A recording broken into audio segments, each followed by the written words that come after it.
Dirty Sports Podcast. I said, welcome to the Dirty Sports Podcast with Andy, Ruther, and Joe Praino. Welcome to the Dirty Sports Podcast. Welcome to the Dirty Sports Podcast. I'm your host, Andy Ruther, coming to you live from Cincinnati, Ohio, with my co-host from Port Hueneme, California, Joey No Chill Praino. Hello, Andy. Good afternoon, morning, midnight. I don't know where you guys are listening, but It's 5 o'clock somewhere. we're doing it. I see. doing it. We were late. I scheduled this for 2 Eastern time, and the comments were overtaken by a few dirtballs just all hammering it out. All hammering it out. Just hammering it out, just doing their own talk, doing their own show. I love that. I love that for them. Yeah. Spearheaded by Justin Wood. Oh, all right. Hey, yeah, Justin you and I we were juggling a lot of things this morning. Before we got going, we had a Zoom meeting. I had to take my car into the dealership for blah blah blah. I had to get breakfast. You had to take a delivery. You had to make a delivery. And then Justin texting us like, "Let's go, boys." I'm like, "What the fuck is he even talking about?" I'm like, "I don't even know what he's talking about." I can tell you, he said that he decided to walk to work. It was 3.5 miles away to listen to the show, and he didn't listen to a sound. Like anything. And the funny is, he said, "Have a good one." I arrived, and literally that's when I hit record. Like, I didn't time that. That's just how it worked out. I just didn't even know what he was texting us on. Now I know he got some alert about the show, and then we started running late. And I thought there was something Bengals related in there, like "let's go." Like, yeah. Did they sign somebody? You know, I thought he was dancing on the Eagles' graves about Jason Kelce. I didn't know what was going on. I mean, who knows what's going on in that guy's head? Yeah. Yeah, but Jason Kelce did retire, which we all knew was going to happen. Well, we knew because it was the rumor was out. Then he said, "I haven't decided yet."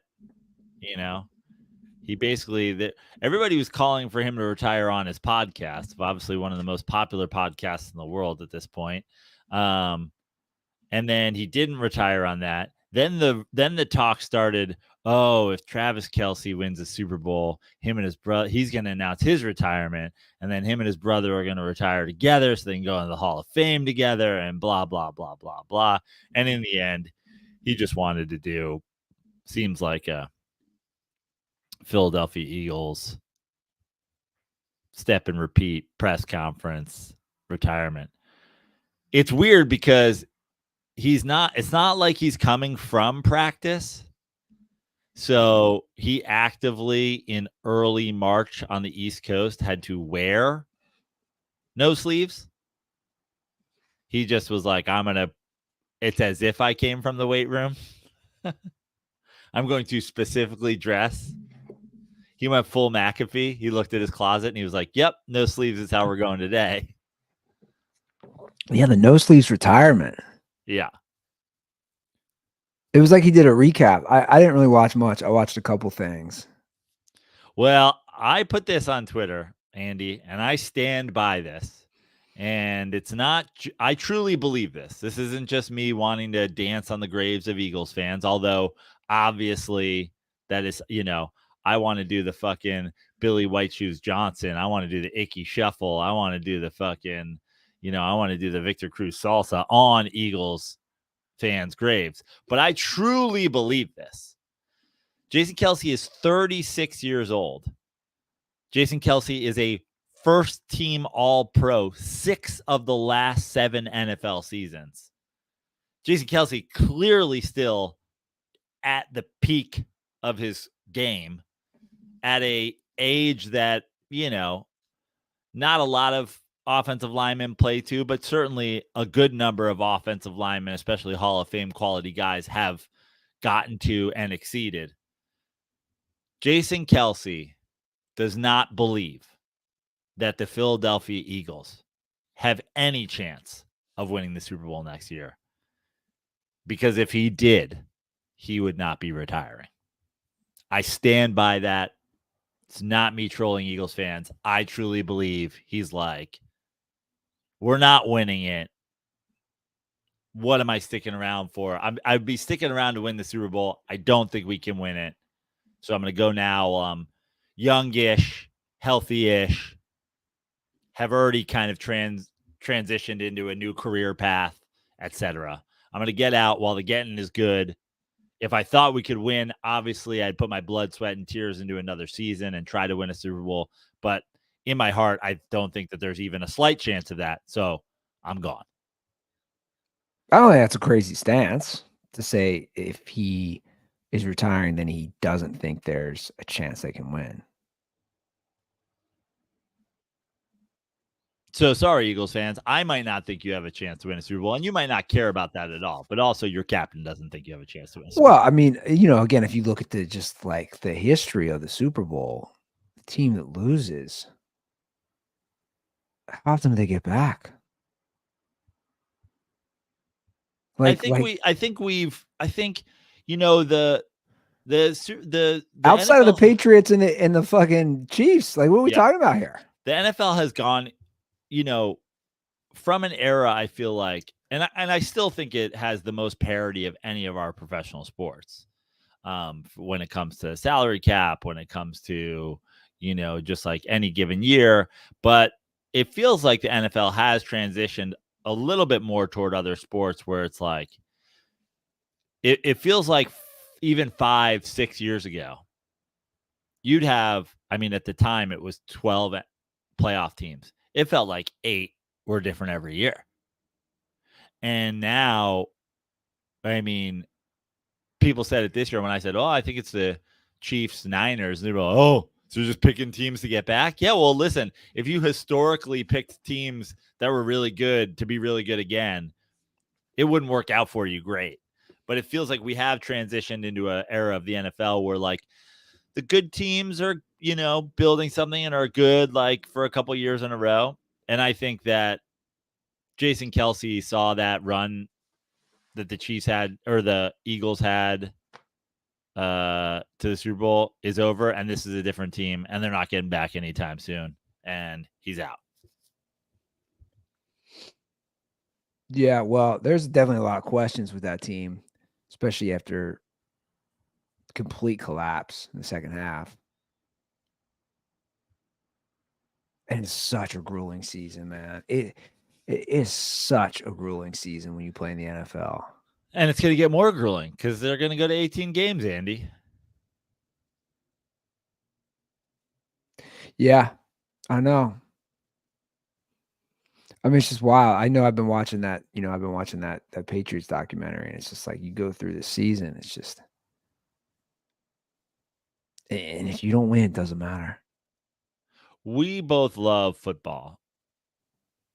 And I don't know what side of this that you would be on, because there is this 18-game season that's being dangled. There are aspects of it that I like, and there's aspects of it that I don't like. The aspects of it I like is we need less preseason games. So that's great. The idea that President's Day could potentially be Super Bowl Monday would be amazing. Like, the joke has been happening for years. The Monday after Super Bowl should be a holiday. The potential of 2 bye weeks, I think, would maybe make up for some of this. But I'm also at the point is like, how long can we make this regular season? We talked about it before with 1,000-yard rushers. Can you imagine a 1,000-yard rusher being somebody that rushes for 60 yards in a game? Well, that's basically what it is now. Yeah, you get to 18. Literally divide 1,000 by 18. No, right? Don't you don't have to do 18. Right now, you divide it by 17. It's not even 60 yards. It's 58.8 yards. Yeah. 59 yards a game. Do that by quarter. 15 yards a quarter. Right? 15 yards a quarter. And then, of course, then we're going to have, you talk about these passing records and these blah, blah, blah. And like we just all that shit goes out the window when. Well, that's a kind of a tease for later in the show. A question I wanted to tackle for the show. You talk about the passing records. And you can stew on it. Not that it's a big thing to stew on, but I definitely want to discuss. Oh, I saw it. I already. Oh, you saw it. I have my answer. Okay. So you saw it. I saw it. You saw it. So LeBron crossed 40,000 points, which is pretty insane. Longevity stat. And I started looking at the next closest, right, in the points. Active players. It's Kevin Durant. He's 12,000 points away. I think I saw a tweet the other day that said, if LeBron James retired tomorrow, Kevin Durant would have to have almost 7 full seasons at his current career production. So 7 full seasons without having fallen off to catch LeBron James. So my point is, like, LeBron James isn't retiring. Yeah. And second of all, LeBron James is the only person who hasn't fallen off. So the idea of Kevin Durant not falling off for 7 more years is ludicrous. Kevin Durant won't be in the league in 5 years. Right. He just won't. I mean, he might be in the league in 5 years, but he's not going to be. But my point, the point is no active NBA players outside of him have any potential to sniff that or are on pace, whatever you want to call it. And that's the best part about the LeBron James stat too. LeBron James is the first player to 40,000. Yeah, but he was the fastest to 1,000, fastest to 2, fastest to 3. He was the fastest player to every 1,000 benchmark of 40. So forget all the longevity stats conversation, forget all the Michael Jordan scoring titles, forget the Kobe Bryant, blah, blah, blah, forget Kevin Durant, 7 seasons. No one got to 1,000 faster. No one got to 2,000 faster. No one got to any 1,000 faster. He got to the fastest. The youngest to this, the youngest to that, the fastest to this, the fastest to that. And that is just a stat that I just don't see in our lifetime anybody coming near, to be honest. And the same way I feel about Brady's passing yards. Brady, that's why I want to bring it up. Like, which is more breakable? Brady is at over 89,000 career regular season passing yards. LeBron's at over 40,000 career points. Dude, you look at Patrick Mahomes. I actually did the math. Patrick Mahomes is off to a record-breaking career. Patrick Mahomes would have to average what he's averaged the first, how many years has he started? 5? He would have to average that the next 13 years straight to basically get to Brady's number. And I'm saying no way. No way. You think Mahomes is going to play 18 years in the NFL? No way. I don't think either record is going to be broken. But I would say in my head,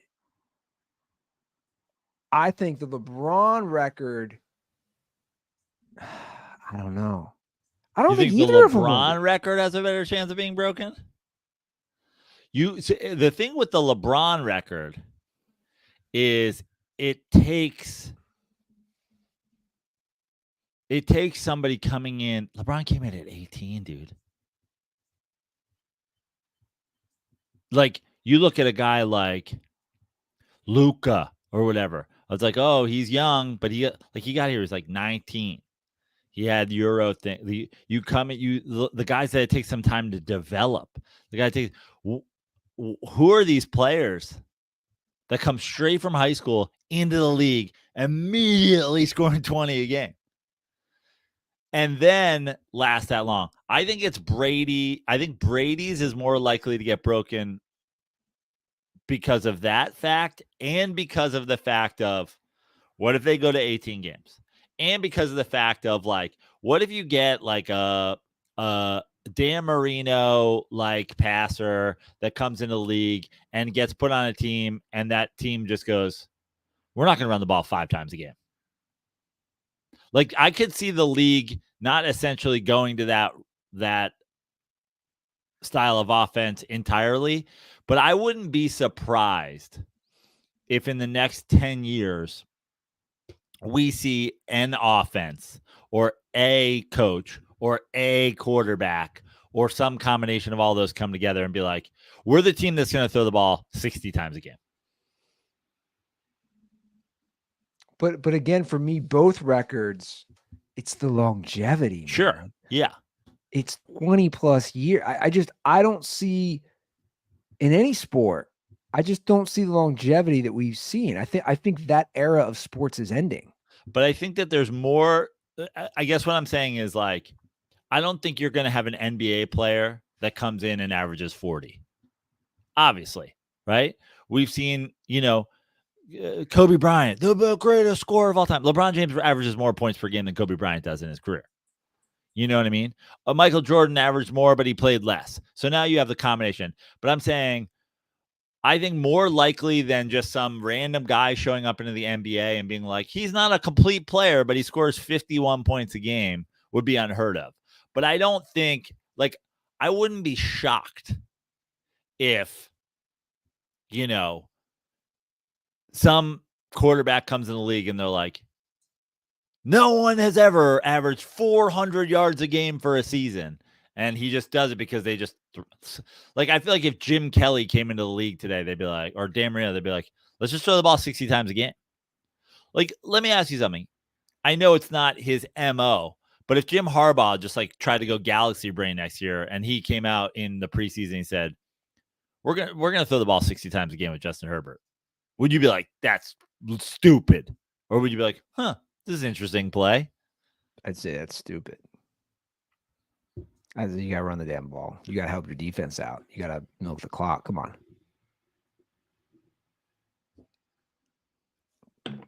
I'm just saying it's the same way in the LeBron record. If you look at the current, I think list, they're both unbreakable, by the way. That's what I'm saying. That's kind but of. I think the Brady's is more likely to be broken.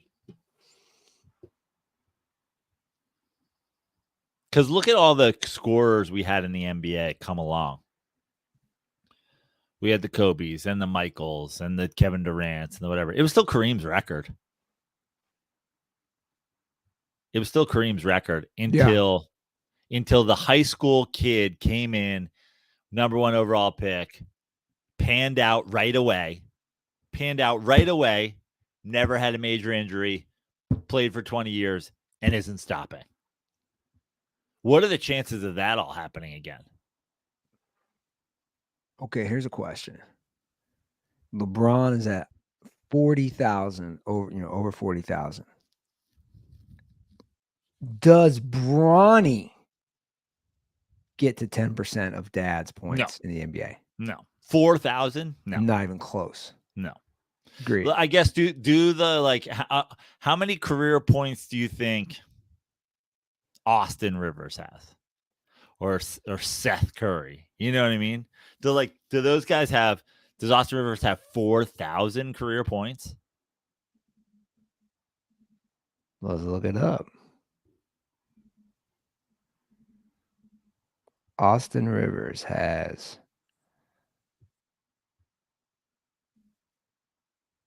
he's got to. Come on. I don't want the per game. Just give me the fucking. See, they went points did Austin Rivers score? You're looking at Austin Rivers. 5,996. So yeah, he got there. I still say no, but he doesn't get to 20%. That's for sure. No. He's going to be such a draft pick because of my dad. Like the biggest draft pick ever because of my dad. So you think the LeBron record is safer than the Brady record? Yeah. And both are unbreakable. I Essentially, yeah. I can see where you're at with that. I'm just saying, if you look, I feel like if you look at the top, what is it? The top 5, top 6. I mean, if you go LeBron, Kareem, Karl Malone, Kobe, Michael Jordan, you go to whatever. All of those guys are all Hall of Famers, longevity, whatever. Like, I think in the NFL, you're more likely to have a guy who's like, oh, the guy with the most all-time passing yards, like, isn't one of the greatest quarterbacks of all time. I could see that happening more likely. Yeah, but again, if you look at the NFL, the highest active guy on this list with yards is Matthew Stafford. Yeah. Dude, he's like 37,000 yards away from Right. Brady. Right. He's at like 52,000 something. That's insane. You're 37,000 away and you're the current highest. I do like how the NBA had LeBron hold up the number like Wilt Chamberlain. It's like an NBA thing now. Everybody gets the marker on the paper. The Athletic did a big story on the Wilt Chamberlain discussion and how it's gaining steam. And of course, we just talked about this on our show. It's gaining steam that it didn't happen. Well, it's like all these conspiracy theorists and the article delves into it. It just came out. You should read it in the last. I mean, listen, the thing about the Wilt Chamberlain conspiracy theory, it like, did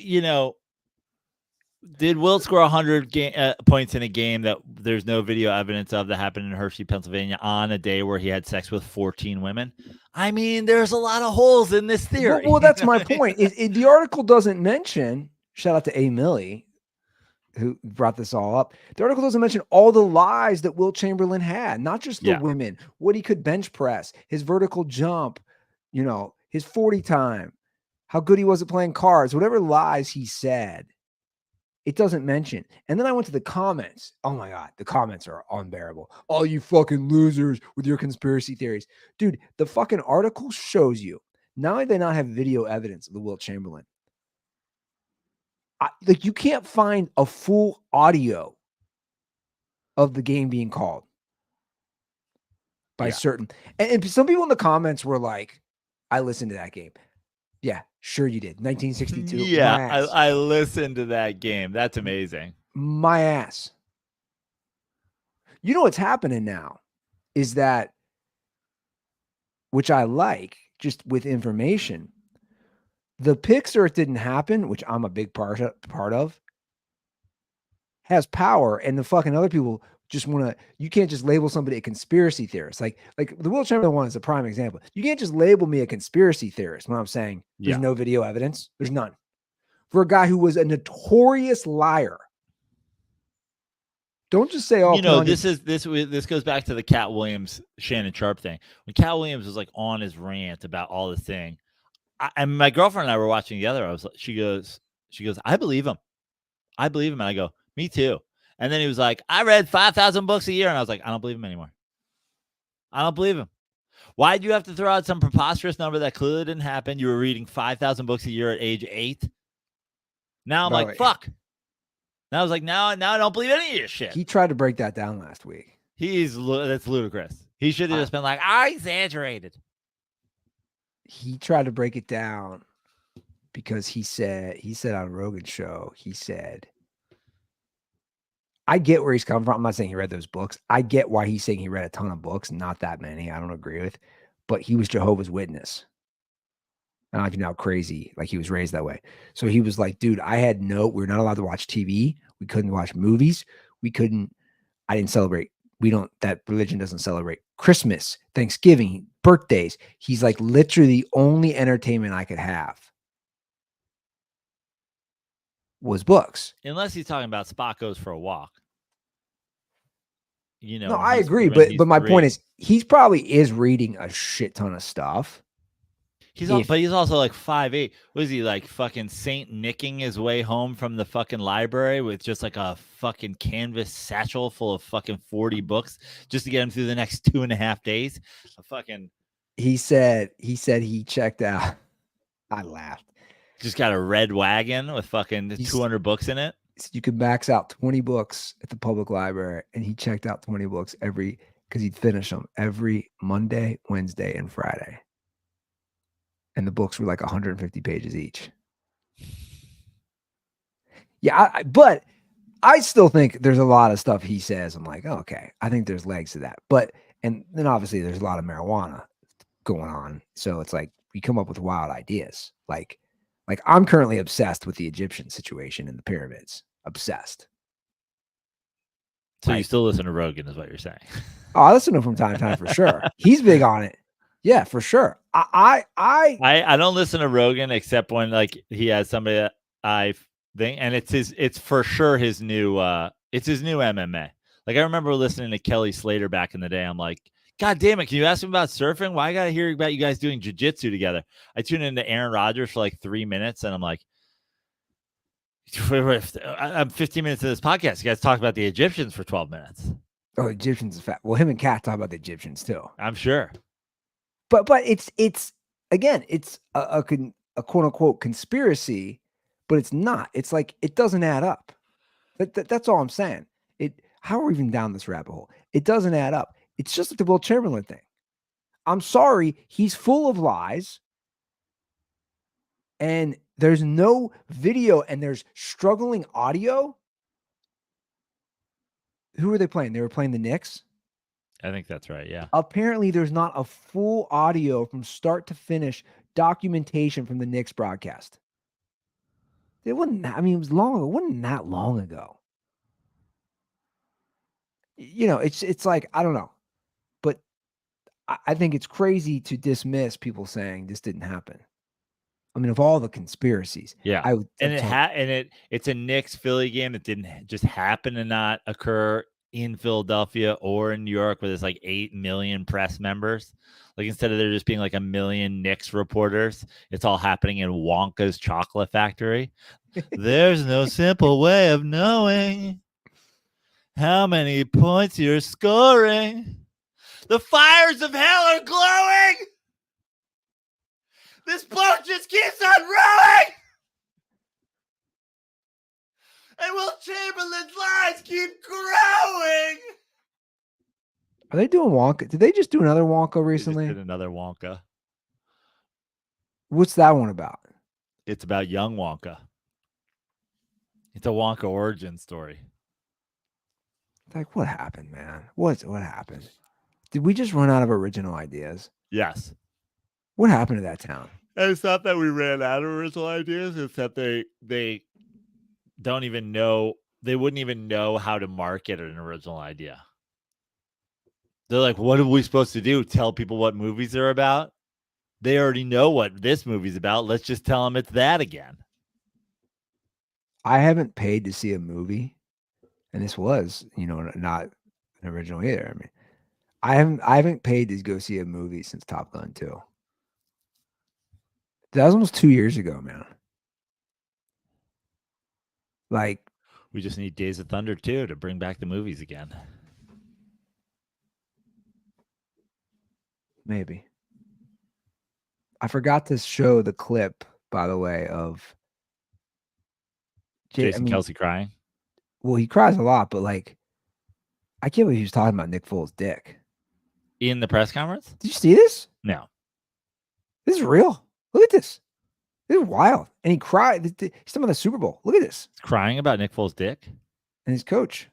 Not Nick Foles' dick, but more of his coach in the decision to do the Philly special. Nick Foles having the game of his life on the biggest stage possible. And the biggest dick on the team going up to Doug Peterson and asking for the Philly special. And Doug Peterson having the biggest balls in the stadium. He's crying about it. Yeah.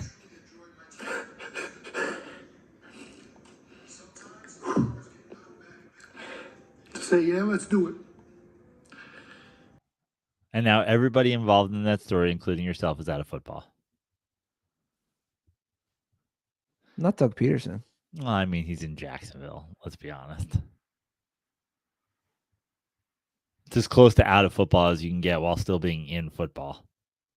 Soon he'll be coaching in London in a fucking visor. Do you think he was crying because he's never going to get to see Nick Foles' big dick again? Or No. It's very weird.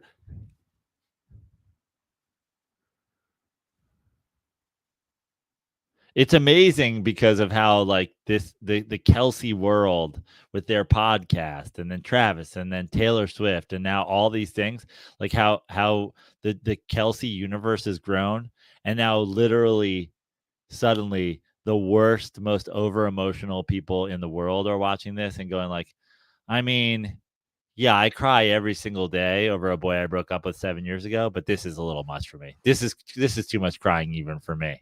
And I use my tears to wet my pen when I write in my diary. But I mean, God, even when Swifties think you're too emotional, you've gone too far. I bet they love it.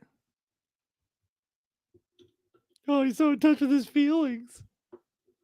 I wonder how many Swifties, if you did a poll, could tell you where the center position is in the football field. Like less than 5%?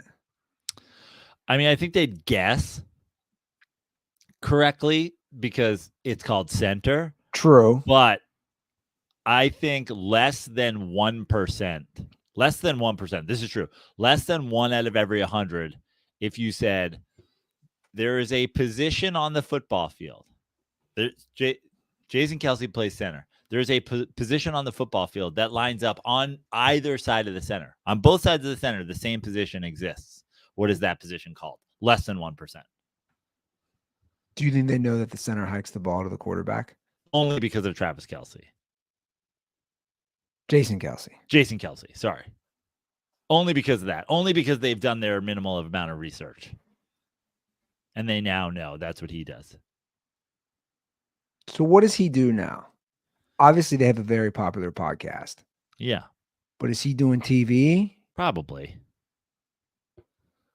And if he's not doing TV full time, he's doing, Wrestling? WWE? Seems ridiculous to, I wouldn't be surprised if he made a cameo. This is what I'm saying. Like Yeah. a cameo here and there? Oh, sure. Why wouldn't you? Do it while you're young still. Do you think Taylor Swift has ever shotgunned a beer with Jason Kelce? Or attempted? No. Interesting. But Travis is still playing. Travis is still playing for now. Dude, that's the ultimate test, by the way. Why is Travis still playing? All this talk about they're going to retire together, all that stuff. Because they're defending Super Bowl champs, and he thinks he has a chance to win the Super Bowl again next year. He thinks he has a chance for more rings, so he's going to keep playing. I was going to say the ultimate test. He retires. Not that he hasn't had tests before, but like Mahomes, you lose your guy. Then they got to get him some help.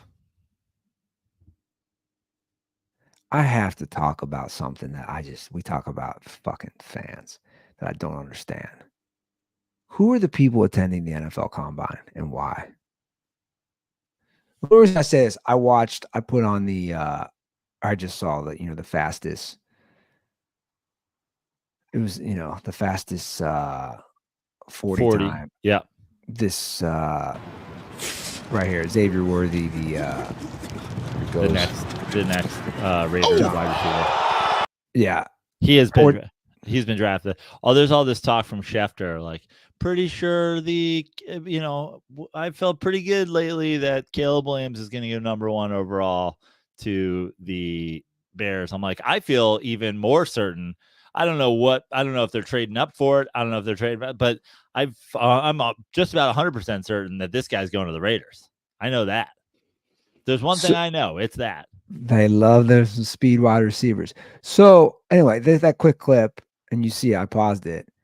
They always do the combine in Indy at Lucas Oil Stadium. And I see the fans there. And I'm like, who are these people? What is going on here? Like, you're attending a combine to watch guys run, do the long jump, the high jump. I don't know what all they do. I don't think they don't do the bench press right there, do they? Probably go in a weight room. No idea. Who are these people? I've never tuned into the combine. No, me either. So I did a little digging. I was like, okay, what's this cost? So it's free. You actually just, which I was shocked. The NFL actually gives something for free. Very shocked about that. You just apply. There's like a form at NFL.com to attend the combine. Which begs the question, what is worse? We're going to do another question like we did with LeBron and with Brady. What is worse, to attend the NFL draft or attend the NFL combine?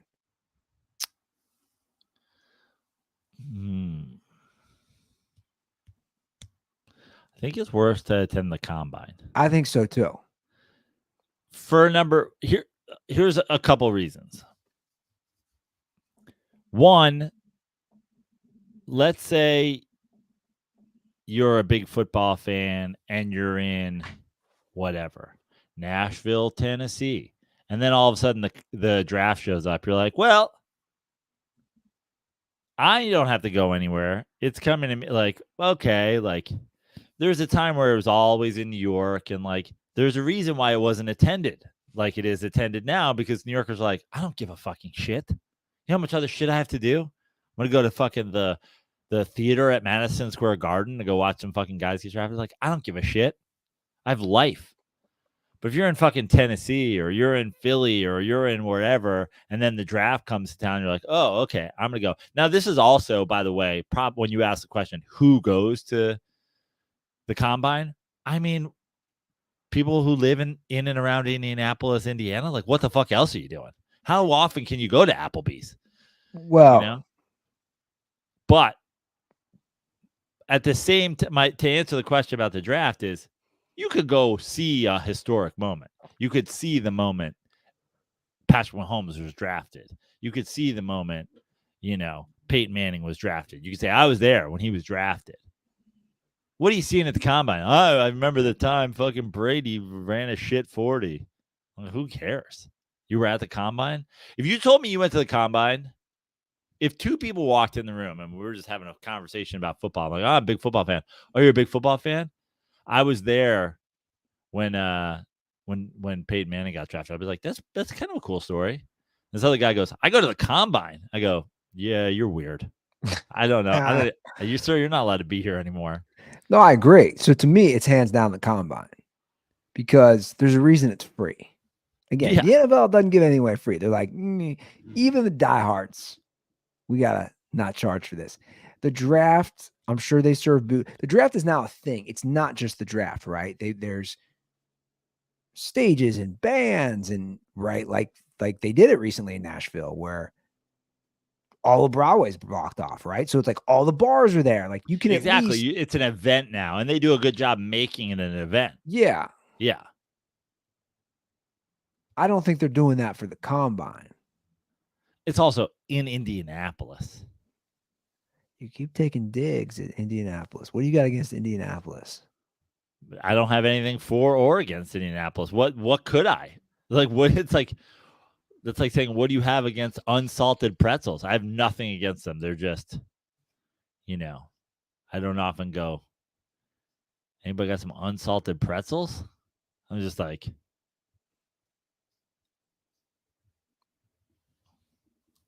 Indy's definitely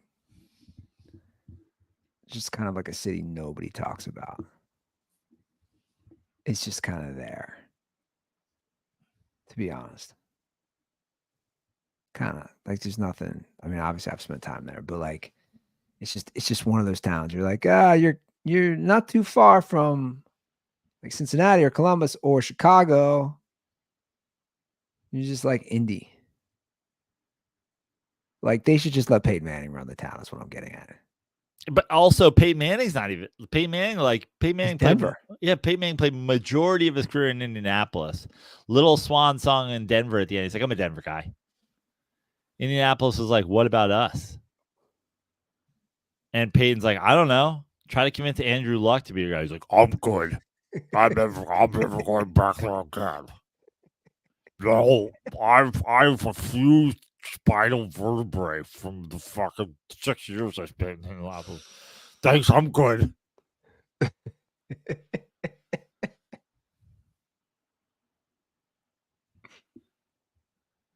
Oh man.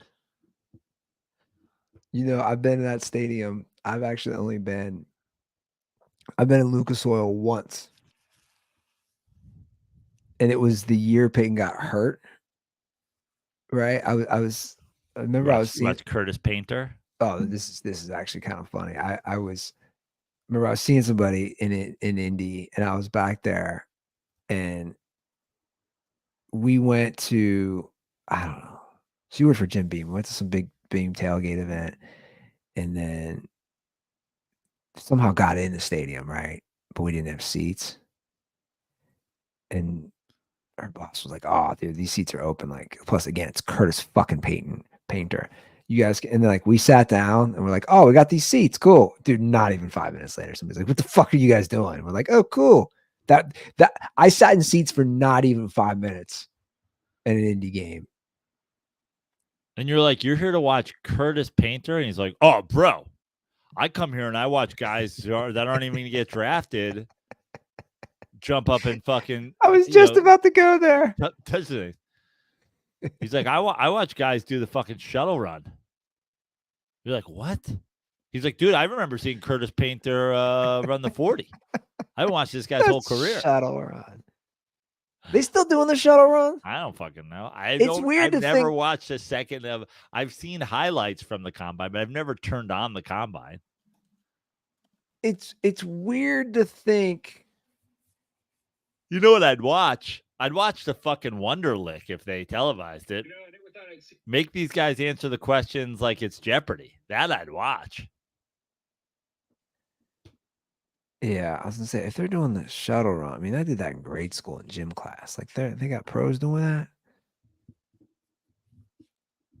That's what they should do. Forget the Wonderlic. Do like a NFL Combine Jeopardy. Yeah. Basic questions. Yeah, do the Wonderlic live. That shit I'd watch. Didn't Caleb Williams, isn't he like not doing any of that shit? I think half of the guys are not doing that shit. They're all just doing shit at their pro day. They're not running there. They're running pro, which, by the way, just screams like I just want like my mom on the clock. You know what I mean? That's a red flag to me, man. It's a red flag, but also at the same time, it's like, why do it if I don't have to? Yeah. Kind of like, if you're the consensus #1 overall, you can only hurt your draft stock, right?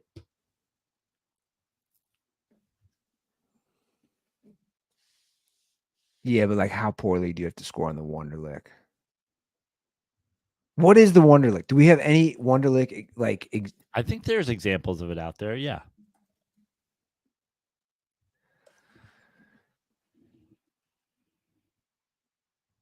So the Wonderlic is just like a generic test, but they use it for. Okay, you want to hear some questions? Yeah.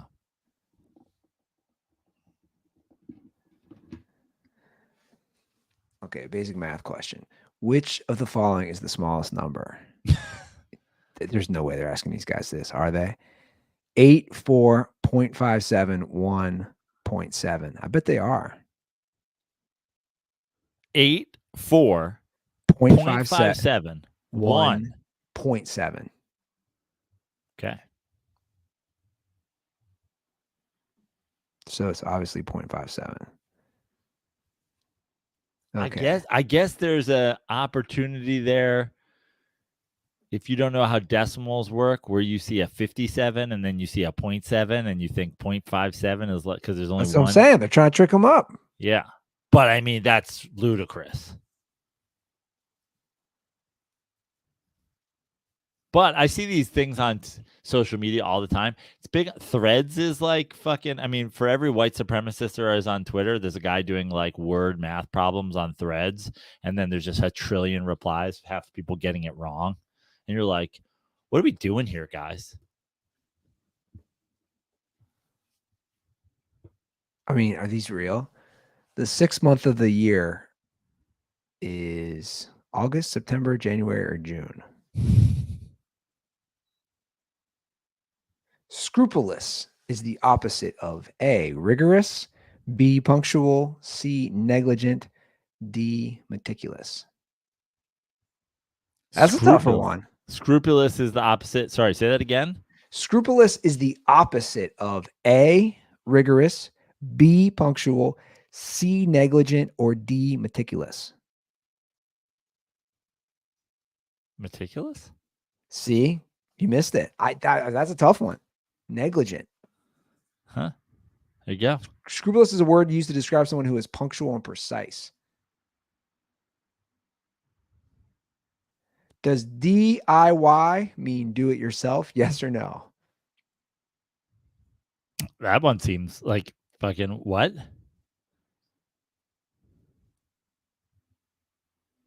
I've already scored lower than Ryan Fitzpatrick, which is horrible.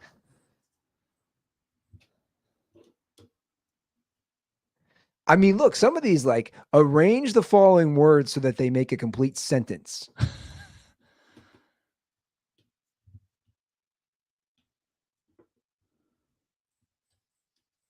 Not winter, summers, summer are and what? That's a tough one to do if you're not looking at it. Yeah. Deductive reasoning. Oh, they would not ask this question on the. By the way, I just want to give you a little tidbit from the other night when I did the sports show at the Hollywood Improv. Since Ryan Fitzpatrick just came up, Sarah Tiana was on the show, and I asked her what she wanted me to say, and she said whatever. So I said, this woman is responsible for now a now 7-year-long Ryan Fitzpatrick debate on the Dirt Sports podcast. She's responsible for opening the can of worms that has become known as the Great Ryan Fitzpatrick debate. I don't even remember what that debate is over. Ryan Fitzpatrick is a good quarterback. Versus me saying he's average. I mean, I think you started by saying he was trash, but I don't think I started by saying that. I think I was more on he's mediocre. Okay, this is a question they probably wouldn't ask, but it's deductive reasoning. This is an interesting one. Black-haired people are kind. I am kind. I have black hair. What is the correct answer? Yes, no, or uncertain? I mean, that's ludicrous. Is this real? Yeah.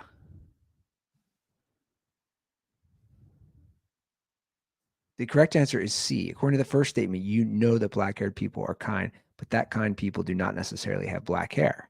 Therefore, you cannot know for sure if the third I didn't need that explanation, but yeah. But you're very meticulous, so you went through the whole. Yeah, I am meticulous. You went through the whole explanation.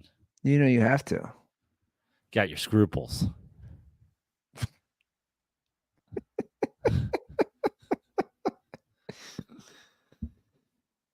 Anything to get me away from fucking singing 1, potato 2, potato 3. You just started doing that before, and I was like, what the fuck is he talking about? I'm assuming it's some. It's Cocoa Mountain. You know, I just want to give a shout out to Tug Coker right now, randomly. Tug, you know, all those years you talked about just eating the extra kids' food and it puts on weight. I know what you're doing, dude. I know exactly what you went through. Like, she doesn't need to finish. She doesn't want the rest of the chicken tenders. They're just sitting there. The fries, the mac and cheese. I mean, okay, I'm just going to be honest. I'm addicted to Hamburger Helper, guys. Get me off this stuff. I've talked about this recently with my girlfriend was doing the Ozempic thing. And I was just like, one of the side effects for Ozempic should say that your spouse is going to put on weight when you are like, I'm full. And you shove half of a fucking ButcherBox steak across the table. I'm like, I guess I'm eating a steak and a half tonight. Yeah, right. But Tug's hilarious because Tug did the like, I'm getting fat from eating my kids' leftovers. Meanwhile, Tug also comes and plays golf with full children's meals. He'll come with like a small handful of like baby carrots and like peanut butter and jelly sandwich and like chips all in like a little Ziploc bag. I'm like, did your wife just put out a bunch of food for your kids to go to school and you grabbed one of them and threw them in your golf bag? Like, did you come here with a juice box? That's hilarious. Chocolate milk, a small peanut butter and jelly sandwich with a crust cut off, and 4 carrots? This is what you brought to the golf course? I'm like, you want a hot dog and a beer at the turn? He's like, no, I'm good. I have a Go-Gurt. I'm like, what the fuck is happening here, dude? He's like, I have a Go-Gurt and 11 goldfish. Oh, okay. You want a hot dog and a Miller Lite at the turn? No, I have a Ziploc bag full of dry Cheerios. Oh, well, sorry I asked. Oh man, I get it though, man. I realistically get it. And Joe, I get what you're going through as well, because you could never pass up ButcherBox if it was pushed right in front of you, right? No. My thing is I'm already eyeballing it. I'm like, you gonna finish that steak? I just put some ButcherBox chicken tenders in the fridge. They were in the freezer to thaw out. I love those because I can mix those, right? So it's like the small chicken tenders, grill them, chop them up. I can do, veggies with some rice. You can do chicken stir fry with them. Ooh, yeah, I love the chicken stir fry. My girl, she's become obsessed with the ButcherBox. She'll be like, when's that ButcherBox? She's full Chappelling. She's like, when we get more of that ButcherBox? I'm like, you okay? Last night she made us some steaks, incredibly well cooked steaks. But she's been taking those chicken tendies. She's been battering them and frying them, and she's been making us buffalo chicken sliders, putting a little coleslaw on them, a little blue cheese, a little pickle, all on a Hawaiian sweet roll. I'm like, babe, when did you become like a fucking Southern style chef? She's like, I don't know. Just get that ButcherBox, and I get these. I jump on that recipes page. Well, I love it because I don't, especially now having a kid, we're trying to really watch. No, I'm not saying, we're giving baby girl the best meals, because sometimes you got to do like the pre-made meals. But with ButcherBox, you don't have to worry about what's for dinner. So DirtBall's ButcherBox is offering all the listeners their choice of a weeknight meal essential. Listen to this: 3 pounds of chicken thighs, 2 pounds of ground beef, or 1 pound of premium steak tips. Love those steak tips, for free in every order for a whole year. That's right, a whole entire year, plus $20 off your first order. Simply sign up today at butcherbox.com/dirty and use code DIRTY to choose your free offer. You can choose one of those 3 as well, like I said, and get $20 off as well. I have to give me some grub after this pod, son. I actually have half of her steak. Well, it's not half because it's half of her half. Half of her half of a perfectly cooked New York strip last night. I'm gonna go in there after this pod. I'm gonna slice that up. I'm gonna flash grill it in a pan, and I'm gonna throw it with an egg. Just give me a little steak and eggs. Get the rest of my day going. You talk about Ozempic. You know what the opposite of Ozempic is? What's Weed Zempic. You eat everything. Yeah, exactly. Oh man.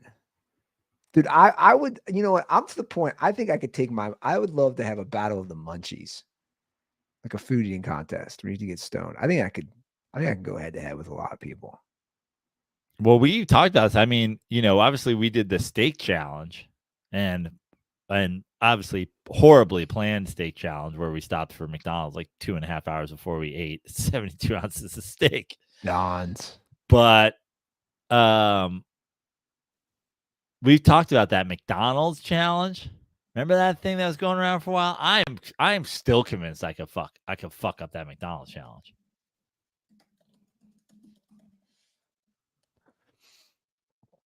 Okay, so what is it? I'm about to live stream me doing this McDonald's challenge behind a paywall, if you know what I'm saying. It's only 90 minutes.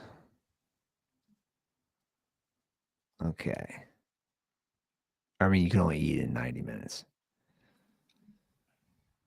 You know what? I mean, we're always back to the same thing. It's 3 double quarter pounders of cheese, 1 single quarter pounder of cheese. Wait, no, what? It's not all this, is it? No. 30 chicken nuggets, 2 medium fries. No. What is that one? That one's trash. What was the McDonald's food challenge? For a minute, it was around forever. Remember? It was like a pretty standard. Well, why is this harder to find? McDonald's food challenge. McAfee tried it and yacked everywhere. I didn't think chicken nuggets were involved. Were they? Yeah, I think there were. Not 30 of them, I don't think. 4 drinks. That's what's killer. Yeah. I don't think you could do it. You were stoned, maybe. I could do it. And I think we've talked about it before. I think I would go with like the sweet teas or something like that. Like I don't need the carbonation unless you're telling me I got to do sodas. And then if I am, I'm doing the orange drink. That was always my go-to anyway, the orange drink. Not the orange soda, right? The orange drink. Yeah. Yeah. Orange drink. When's the last time you walked into a McDonald's? Into. Like you're not driving through. And you're not walking up like in an airport, because I walk up in airports a lot. Last time I walked into a McDonald's. I don't know. Probably like on the road. So I'm like probably road tripping. But I don't remember. If it wasn't road tripping, then it was like in Venice at that one on Lincoln. Bro. Every once in a while you know what's funny? I don't think I ever walked into that one once. Oh, the one on Venice, I never walked in there once. I've shat in that McDonald's. Oh man. Talk about playing a little game of Russian roulette with your life. Well, fucking it's a very chat in that McDonald's. You're that close to your house. You had to shit in that McDonald's. Well, so that's a very famous story. I'm sure you've heard this story. That's unbelievable. You remember when I was living over there on Penmar? Yeah. And I'm sure you've heard this story. Do you remember Ned like breaking the toilet off the wall? Like Ned was like living with us for a minute, and then we went like one night we hear like a fucking racket. He's in there drunk, and we go in and like, what the fuck happened? He's like, oh, like the toilet broke. And I was like, what do you mean the toilet broke? And I went in there and he had like cracked the fucking toilet like in half. And I was like, what did you do? I was like, this room's not even big enough to like get the running start you would need to like kick this toilet in half. Like, how did this happen? So then we like turned off the water. And I was just like, well, I guess we'll figure that out in the morning. And the morning came. Oh my God. And Ned was like, I'm going to go to Home Depot and get a new toilet. And my girlfriend was like, 100%, no, you're not. You just needed a new seat, right? No. The toilet was broken. Like, what? He broke the bowl in half. Yeah. We like ripped it out of the ground? No, like cracked it. And I was like, how? Did How? you kick it? I know. And it was the smallest bathroom ever. I was like, you don't have room to like front kick it. So he got up the next morning and we're like, bro, what the fuck? And he's like, I'm going to Home Depot right now. I'm going to get a new toilet. I'm going to install it. And my girlfriend was like, 100% no. She was like, what you're going to do is you're going to go to Home Depot and you're going to get a toilet. And when you're there, you're going to get a Mexican who knows what the fuck he's doing. And he's going to replace the toilet. Your ass ain't coming back here and fucking replacing the toilet. Meanwhile, I'm across the fucking apartment with a cup of coffee in my hand, already shivering at the idea of where am I shitting? I was like, I did. You went to the McDonald's. I went to the McDonald's across fucking Lincoln and took a shit there. I'll tell you what. I had that cup of coffee in my hand. I was like, this was a bad idea. Are you ordering food? Or you just walking in and take a dump? I mean, I might have ordered food, but I first went, dude, when it comes to me and coffee, it's coffee and then a shit. There's nothing else. We don't work. Nothing happens on the way in between. I'm telling you, man, that would have been a great video. So, like, first of all, like I said, that McDonald's in Venice was insane. That was absolutely you would. I mean, I was talking about Praino guys risking his life taking a shit. You risked your life and you went through that drive-through. I'm not exaggerating. The amount of crackheads that would come up to your window. It was like Mad Max, just driving through. It'd be like guys on like bamboo poles swinging down, jumping on the fucking hood of your car, trying to get in, spray painting their teeth fucking silver. Like, you're like, it was like, how much you want those double cheeseburgers? Like, how high or drunk are you right now that you want those double cheeseburgers? I never went in there once. The reason I asked you all this, I hadn't gone into. I couldn't tell you last time I went into a McDonald's, and I went into the one I used to work at, like in my little area. And it's fully automated now.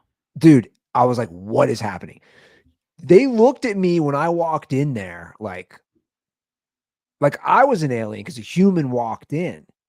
And I walk over there, and I realize they're not going to take my orders. No. And I got to punch it all in. And the whole layout of the restaurant was different.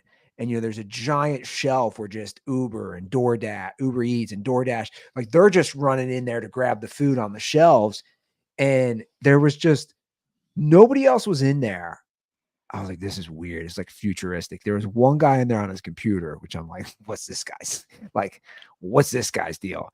But what's crazy is they still had the playpen. And I was thinking, who's going in there? Like the big McDonald's playpen. My favorite thing about the automated thing now is I haven't been in a McDonald's. There's a Taco Bell about 200 yards from where I live now. Like it's probably not even 200 yards. It's so close. And me, I mean, you're Mr. Taco Bell, but I'm not like a big time, but it's so close. I'm not anymore, man. It's so close that I'm like, every once in a while when I'm in a pinch, I'm like, I'm just going to walk down there. They have the automated thing. And at the end, and it's a pretty high traffic Taco Bell, not gonna lie. There's always like 3 or 4 people in there waiting for their food. You go in, you put in your order, and at the end, you put your name so they can call it. That's the most fun thing ever. So far, I've been Magellan. I've been Schwarzenegger. I've been Pope Francis. Like, they'll be like, order for Pope Francis. Like, order for Pope John Paul IV. And I'm like, that's me. You're not doing like Seymour Butts, Mike Hunt? No, I'm just picking random wild names. Last time I was in there, I was Schwarzenegger. They're like, Schwarzenegger? Everybody turned and looked.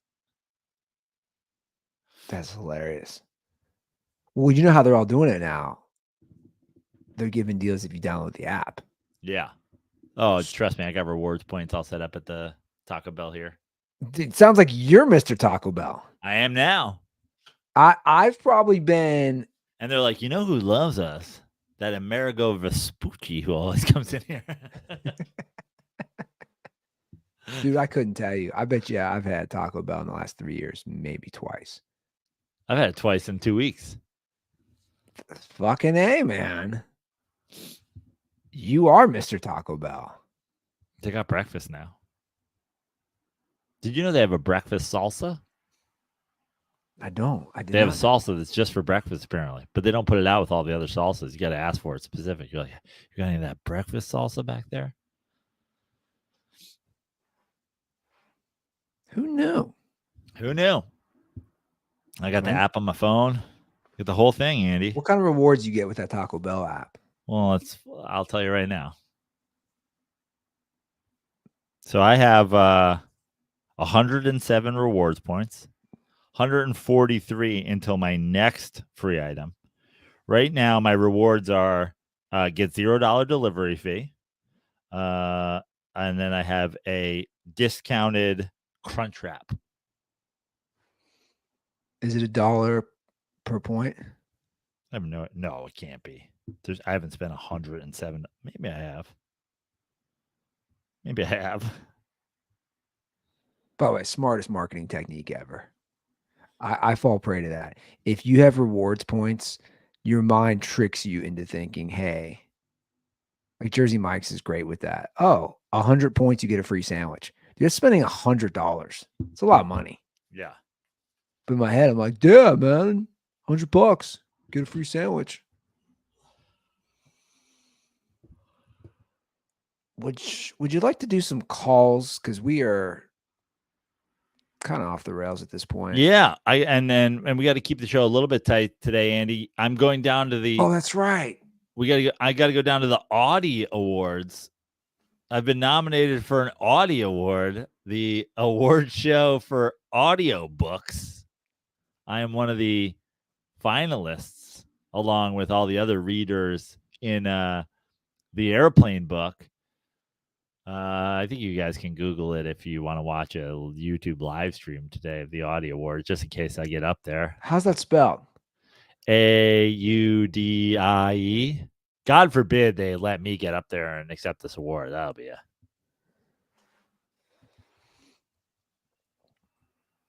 be pretty awesome. I'd be like, on behalf of all the comedic geniuses that wrote and starred in Airplane, I accept this award on their behalf. Also, all cops are bastards. LeBron James is the GOAT. I'm out. That'd be a weird one to do. Yeah. What's your out? No. I mean, we at 115. Okay. Yeah, we're cool then. All right, let's get to a couple calls. Hey, Joe and Andy. This is Nick D'Alessandro, formerly of Ann Arbor, Michigan, currently in Stamford, Connecticut. And I just wanted to leave a phone call on the heels of the affordability of the Super Bowl conversation that you guys were having a couple weeks ago that I thought was interesting. Yeah, I was just kind of curious. Do you think that there are things that the NFL can and should do to make the Super Bowl more affordable? And if so, what do you think those things should be? And as Joe, as someone who went to the Super Bowl, and Andy, I'm sure you know people who went. I'm just wondering, do you wish there was more of an atmosphere there of like a regular NFL football game, or do you kind of like to appreciate that it is kind of this like rich thing that people go to and it's kind of just has that aura to it? So yeah, I'm just kind of curious to hear what your thoughts are on that. And yeah, thanks as always. For the great show, and yeah, all the best. Have a good one. Bye. Okay, so let me just start out by saying Nick D'Alessandro is in Stamford, Connecticut, which is where I will be April 25th at New York Comedy Club, Stamford. So if you, Nick, or anyone in the surrounding area wants to come to see me headline Thursday, April 25th, New York Comedy Club, Stamford, Connecticut. Nice little natural segue, huh? Yeah, nice little plug. Teed it up for me. So I guess he's basically saying like it has definitely turned into a celebrity rich person event. Now, I don't know if the NFL does this. If they don't do it, they should do it. But there's a lottery for the Final Four. There's a lottery for the Masters where you have an opportunity to buy reasonable face value tickets. I believe you could still resell them and whatever. But obviously, when you talk about the Final Four, I'm sure it's very similar to the NFL and the Super Bowl, which is I'm sure the NFL allots tickets to all their sponsors. Then they allot tickets to all the teams. Then they allot tickets to whatever.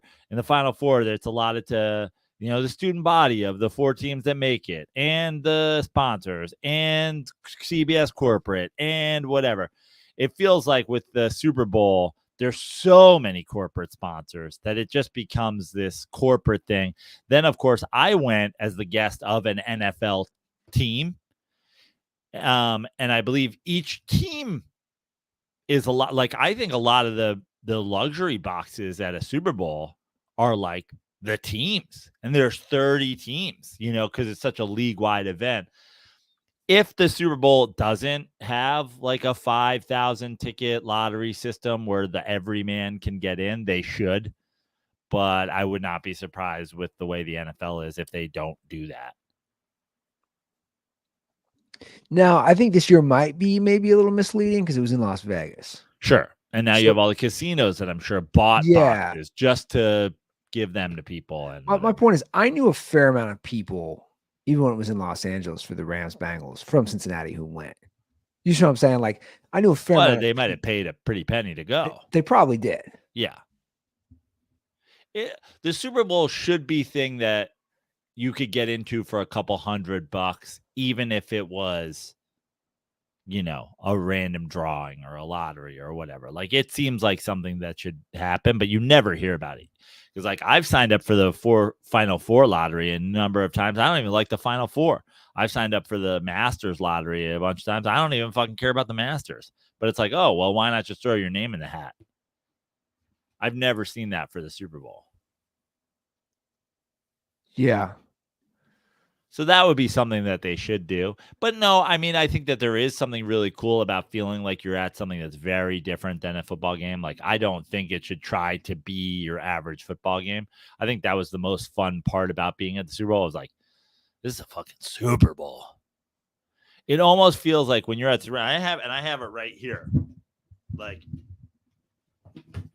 my Super Bowl tailgate passes, my Super Bowl tickets are in here. Like, it's one of those things where it's like everyone there is in the VIP area. You know what I mean? Yeah. I personally, it's funny. For a guy who loves the NFL so much and football, it's not that high on my list to attend a Super Bowl. I don't know. It's a fun sport to be like, hey, I'm at home and I can watch the halftime show, and it's a thing. You hang out with people. I don't know. It's just, I'm not saying I wouldn't go, but it's not like, as far as I think you should go next year in New Orleans. Run it back, baby. Well, everybody thinks because Burrow won his title there, he's going to be there. By everybody, I think every Bengals fan. Like, that would be fun. That would for sure be fun. Super Bowl in New Orleans. Be insane. But I don't know. It's a whole different thing, right? Like, I've never attended an NBA Finals game. I've attended a World Series. It's like, those you have multiple games. Super Bowl's one game, and it's the halftime show. It's the fanfare. It's just so much going on. The other ones, you can just focus on the sport. But the NFL is never going to do. They don't give a shit about making it more affordable. It's the last thing they care about. They just want to get paid. That's all they care about is money. I mean, these are the same owners who don't even provide toilets and hot showers. I mean, come on. Basically, your toilet situation, and that's how the NFL teams run with their toilets. Players have to shit in the local McDonald. Just, yeah. The Bengals have to take turns shitting because at some point in the late 80s, Ned Adams went in there and kicked a bunch in half. They still haven't fixed them. Oh, that's an all-time story that I never knew about.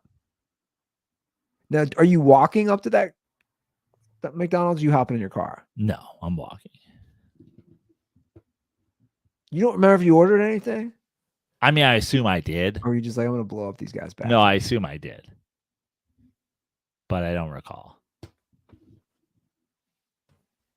That is absolutely hilarious. And then he left with Hep B. Praino left that part out. Dude, you like the horrible places I've shit in my life. I've shit in Grand Central. I've shit in Penn Station.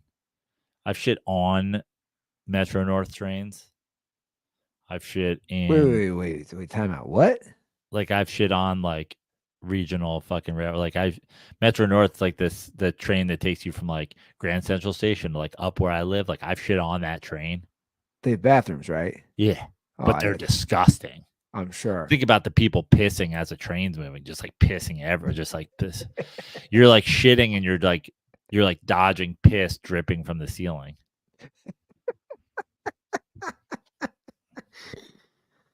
Oh man. And the reason I've talked about 3 different like fucking train is because like so many times in New York City, it's like Friday night or Saturday night, you go out, you're drunk. The next morning you get up, you're like, oh, I'm going to go fucking take the train home to my parents for like a Sunday. You're like hungover and you're like, here we go. Grand Central Station beer shit and then Metro North beer shit on the way home. I feel like only dudes have great shit. Only to like get home and then have Mikey be like, you want a beer? And you're like, fuck. Yes. Yeah. Right. Like chicks don't have these. There's no way girls have like, oh, weirdest places I've taken a dump. It's only dudes. That could be a book, man. Literally call it weirdest places I've taken a dump, and dudes just submit their stories. Yeah, I mean, I would have a top 10. One time after like being super hungover, we went out to Randall's Island, which is like an island off of New York City where there's like basically nothing but like fucking softball fields and shit. We used to play in a touch football league on Sunday mornings. And I was so hungover. Before the game, I ran into the woods, had a horrible in the woods shit. Wiped my ass with my socks, left them there, and then played sockless touch football and scored 2 touchdowns. That's hilarious. All right, let's do one more call, okay? Yeah. One more call. Where is it? Okay. Let's follow up to our overrated, underrated. Okay. I'm sorry, our most overrated athletes. Dirty Sports, how's it going? This is Mark from Wisconsin calling in because you guys asked for a soccer fan to comment on David Beckham in the conversation for most overrated players. And honestly, I was surprised when his name came up. And the reason for that is because I think actual soccer fans really don't rate him as one of the greatest players ever. Maybe if you ask like 30, 40, or 50-year-old English fans, maybe. But for the most part, I think a lot of the reasons you guys talked about for why he might not be in the overrated conversation are spot on, which is that as far as the skill level goes, great player, don't get me wrong, played for a lot of good teams. His free kick to send England to the 2002 World Cup is one of the most, he's him moments in the history of sports, to try and use a Gen Z phrase. But yeah, for all the reasons you guys gave, whether it's the marketing or just his pop culture status, really great player, one of the most famous players ever, but to actual soccer fans, he's not rated as highly as, some other people are. One player who I did think might come up in your guys' discussion as far as soccer goes, someone who a lot of real soccer fans would probably say is really overrated, is Pele.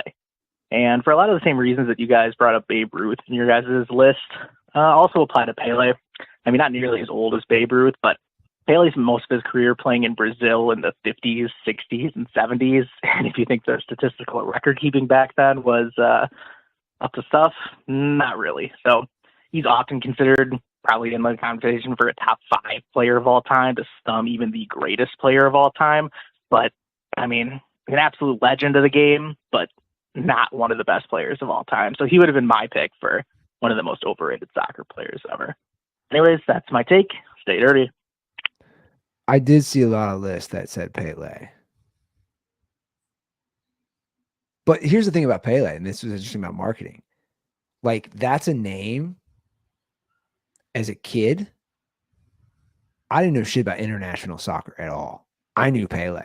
You know what I'm saying? I mean, I've talked about it on this show before, but when the New York Cosmos came to New York, that was the equivalent of like Beckham coming to that Galaxy and whatever. Like Pele was like the thing.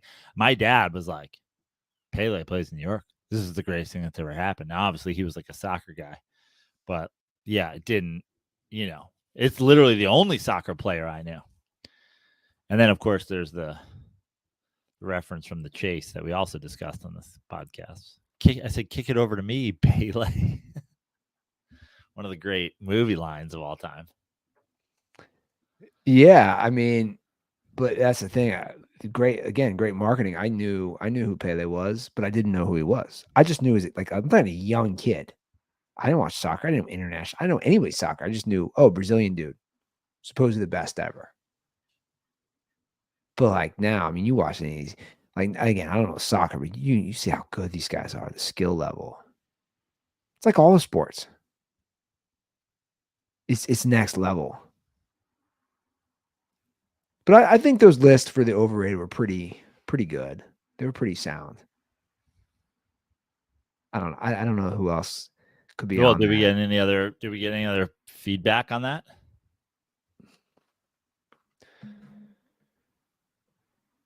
No, not that I saw. I'm trying to think what if there was any that I saw that DirtBalls would say on some of those lists. If there was any. Do you know what episode that was? It wasn't last episode. No, it's 2 episodes, right?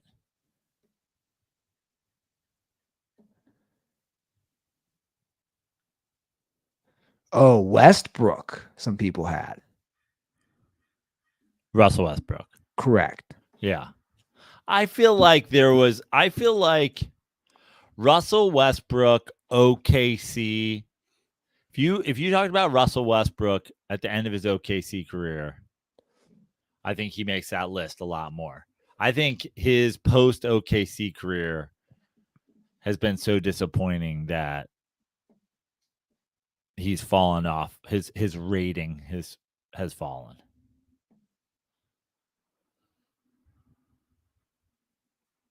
Yeah, I agree. I totally agree. All right. Well, those are the calls. 310-359-8365. Give us a ring. Let us know what you guys think. I want to shout out some dirtballs who came to the sports show at the Hollywood Improv. Thanks for coming, especially Zach Olmstead, who not only came, but then accompanied me to a concert after. Love seeing Zach. He always comes out. He was wearing his Miller Lite jacket, which I love. And he also threw out a lower the rims, raise the shorts during the show when one of the comedians brought up the WNBA. So that was a nice dirty sports shout out. For dirtballs who want to come to the show, pretty busy week here in and around Southern California. And then I got some things coming up this week. I'll be at the Brea Improv on Thursday, March 7th, opening for Rocky Dale Davis. Friday, I'm at the Westside Comedy Theater. Sunday here, my local comedy club, Levity Live Oxnard, also opening up for Rocky Dale Davis. And then in a couple weeks, I'll be at the House of Comedy in Arizona. That's the third weekend. I believe it's the 22nd, 23rd, 24th. And then the next weekend, the last weekend of March, I'll be at Jimmy Kimmel's Comedy Club in Las Vegas. So come to those. And as I mentioned before, when Nick D'Alessandro of not Michigan fame, now of Stamford, Connecticut fame, mentioned that I will be at New York Comedy Club Stamford, April 25th. So come to some of those. Cool. All right, guys, that's our show. We'll be back on Thursday. Have a great start to your week. And as always, stay dirty.